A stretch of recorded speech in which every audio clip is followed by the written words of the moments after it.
untuk melihat Pancasila sebagai dasar falsafah negara.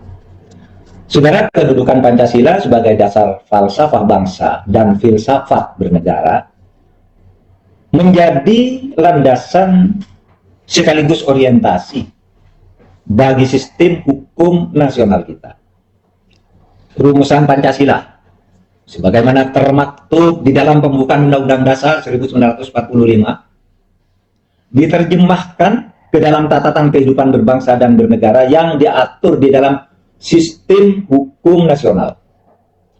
Pancasila adalah nilai dasar konstitusi yang menjadi sumber hukum yang tertinggi, yang kemudian menentukan substansi produk hukum yang lebih bawah, sekaligus menjadi ukuran validitas norma di dalam produk hukum yang dimaksud. Artinya nih, Pancasila itu melahirkan hukum-hukum. Nah, selain melahirkan hukum-hukum, Pancasila itu melahirkan norma-norma non-hukum. Apa bedanya kalau norma Pancasila yang melahirkan hukum-hukum itu disebut sebagai dasar negara, kemudian melahirkan peraturan perundang-undangan. Nih, Undang-Undang Dasar, Undang-Undang, Perpu, peraturan pemerintah, Perpres, Perda, Perdes, itu semua Pancasila sebagai dasar negara melahirkan aturan-aturan hukum. Apa hukum itu? Ya, aturan yang dibuat oleh lembaga yang berwenang, ditetapkan, berlaku, mengikat. Oleh sebab itu, kalau hukum itu pelaksanaannya dipaksakan oleh kekuatan negara. Anda melanggar itu dijatuhi sanksi oleh kepala desa, oleh polisi, oleh hakim. Karena itu peraturan perundang-undangan. Sehingga kalau Pancasila yang melahirkan peraturan perundang-undangan itu dipaksakan oleh negara dan ada sanksinya bagi yang melanggar. Tapi saudara juga harus ingat bahwa Pancasila itu bukan hanya hukum. Ada norma-norma kehidupan yang bernilai tinggi tapi belum menjadi hukum. Misalnya agama, itu kan bukan hukum. Etika, bukan hukum kan? Moral, sopan santun, bukan hukum. Nggak ada orang melanggar sopan santun kalau dihukum. Tapi ada sanksinya? Nggak ada. Cuma sanksinya bukan sanksi hukum, melainkan sanksi moral. Sanksi moral itu yang disebut sanksi otonom kalau di dalam hukum. Dan Anda kalau mau hidup bernegara dengan baik, tidak hanya Anda harus tunduk pada aturan hukum, tapi selain tunduk pada aturan hukum, tunduk juga pada norma-norma non-hukum. Sehingga kita ingat waktu kita kuliah dulu pertama kali disebutkan norma di dalam masyarakat itu ada 4. 1. Norma keagamaan, itu bukan hukum. 2. Norma kesopanan, bukan hukum. 3. Norma kesusilaan, itu bukan hukum. Lalu yang keempat baru norma hukum.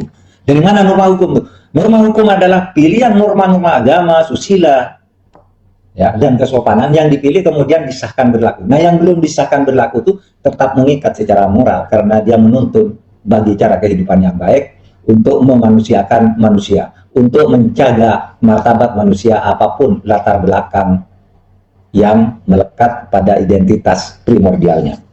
Saudara sekalian, salah satu konsekuensi dari Pancasila sebagai falsafah bangsa dan sebagai sumber dari segala sumber hukum, bahwa Pancasila itu harus menjadi dasar penentuan politik hukum nasional.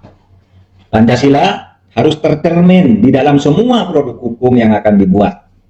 Dalam kaitan ini, maka terdapat 4 kaidah penuntun politik hukum nasional berdasar Pancasila.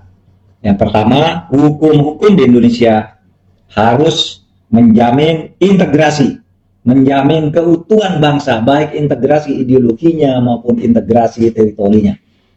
Jangan sampai ada misalnya ideologi transnasional, ideologi liberalisme, ideologi komunisme.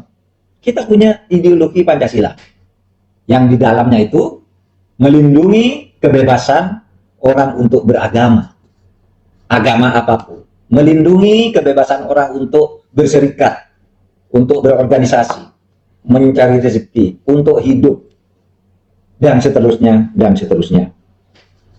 Jadi, hukum itu harus menjaga integrasi. Jangan membuat hukum yang menyebabkan negara ini pecah. Ideologi dan teritori. Kaidah hukum yang kedua, kaidah penuntun yang kedua, hukum harus diciptakan secara demokratis dan nomokratis. Ya. Hukum Kalau di negara Pancasila itu harus dibuat secara demokratis, nggak boleh sewenang-wenang. Oleh sebab itu apa? Aspirasi masyarakat masukkan dalam hukum. Ini ada masalah, yuk kita atur. Masyarakat didengar apa pendapat masyarakat, hukum bagaimana yang bisa mengatur kita. Lalu juga dibuat secara demokratis, bahwa hukum-hukum, terutama di dalam penegakannya, pelaksanaan pemerintahan sehari-hari, kehidupan masyarakat sehari-hari, harus dituntun oleh aturan-aturan hukum. Jadi kalau demokratis itu artinya peran rakyat, kalau demokratis itu artinya peran hukum. Demokratis itu biasanya untuk memperoleh menang, demokratis itu untuk memperoleh benar. Demokratis itu menang-menangan, demokratis itu mencari kebenaran. Nah, pertemuan antara mencari menang dan mencari kebenaran itulah negara Pancasila.